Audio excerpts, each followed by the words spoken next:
Hi friends, welcome to our YouTube channel Mahakal academy Biaora. आज के इस वीडियो में हम जानेंगे प्राचीन भारतीय इतिहास के महत्वपूर्ण तथ्य। इसके पहले वाले वीडियो में हमने कई प्रश्न अपलोड कर दिए हैं जो पार्ट 1 था। इसके बाद में ये हमारा पार्ट 2 है। इसमें भी कई महत्वपूर्ण वस्तुनिष्ठ प्रश्न आपके सामने। तो पहला प्रश्न, संस्कृत के महान कवि कालिदास किस शासक के दरबार में थे? तो इसका सही उत्तर होगा चंद्रगुप्त द्वितीय। इसके बाद में दूसरा प्रश्न, चीनी यात्री हेनसांग किस शासक के शासनकाल में भारत आया? तो इसका करेक्ट उत्तर होगा हर्षवर्धन। इसके बाद में अगला क्वेश्चन, चीनी यात्री फाहियान किस शासक के शासनकाल में भारत आया था? तो इसका सही उत्तर होगा समुद्रगुप्त द्वितीय। जो चीनी यात्री फाहियान था वो समुद्रगुप्त द्वितीय के शासनकाल में भारत आया था। इसके बाद में तीसरा प्रश्न, गुप्त काल का व्यापारिक केंद्र कौन सा था? गुप्त काल का जो व्यापारिक केंद्र है कौन सा था? तो गुप्त काल का व्यापारिक केंद्र था उज्जैन। इसके बाद में अगला प्रश्न, जैन धर्म के दो संप्रदाय हैं। जैन धर्म के दो संप्रदाय कौन से हैं? तो उसमें आएगा श्वेतांबर और दिगंबर जैन धर्म के दो संप्रदाय हैं। इसके बाद में अगला प्रश्न, ईसाई धर्म का प्रमुख ग्रंथ क्या है? तो वो है बाइबिल। बाइबिल ईसाइयों का प्रमुख ग्रंथ है। इसके बाद में नेक्स्ट क्वेश्चन, बुद्ध ने ये सिद्धांत विश्व दुखों से भरा है कहाँ से लिया? बुद्ध ने ये सिद्धांत विश्व दुखों से भरा है कहाँ से लिया? तो उसमें आएगा उपनिषद से।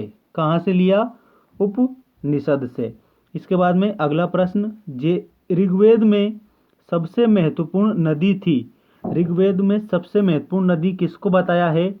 तो उसका सही उत्तर होगा सरस्वती। ऋग्वेद में सरस्वती को महत्वपूर्ण नदी बताया है। इसके बाद में सिंधु सभ्यता की खोज किसने की? ये प्रश्न बहुत बार पूछा जा चुका है। सिंधु सभ्यता की खोज किसने की? तो उसमें आएगा राय बहादुर दयाराम साहनी। राय बहादुर दयाराम साहनी ने सिंधु सभ्यता की खोज की। इसके बाद में ईसा के जन्म दिवस को किस रूप में मनाया जाता है? ईसा के जन्म दिवस को किस रूप में मनाया जाता है? तो इसका सही उत्तर होगा क्रिसमस। क्रिसमस के रूप में मनाया जाता है। इसके बाद में अगला प्रश्न, दो महाकाव्यों के नाम बताइए। दो महाकाव्यों के नाम बताइए। तो उसमें आएगा रामायण और महाभारत। रामायण और महाभारत ये दो महाकाव्य हैं। रामायण महाभारत क्या है? दो महाकाव्य है। रामायण की रचना वाल्मीकि जी ने की और महाभारत की रचना वेद व्यास जी ने की।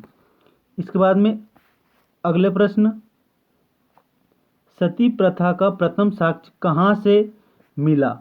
सती प्रथा का प्रथम साक्ष्य एरण अभिलेख से मिलता है। तो इसका सही उत्तर होगा एरण अभिलेख, जहाँ उसमें सती प्रथा का उल्लेख किया गया है। इसके बाद में नेक्स्ट प्रश्न, भारत में सर्वप्रथम सोने के सिक्के किसने जारी किए? किसने जारी करवाए? तो यूनानियों ने। यूनानियों ने सबसे पहले भारत में सोने के सिक्के जारी करवाए। इसके बाद में अगला प्रश्न, गुप्तकालीन प्रसिद्ध विष्णु मंदिर कहाँ है? गुप्त काल का प्रसिद्ध जो मंदिर है विष्णु मंदिर वो कहाँ है? तो वो है तिंगवा, जबलपुर, मध्य प्रदेश में। कहाँ पर है? तिंगवा, जबलपुर, मध्य प्रदेश में गुप्त काल का प्रसिद्ध विष्णु मंदिर है।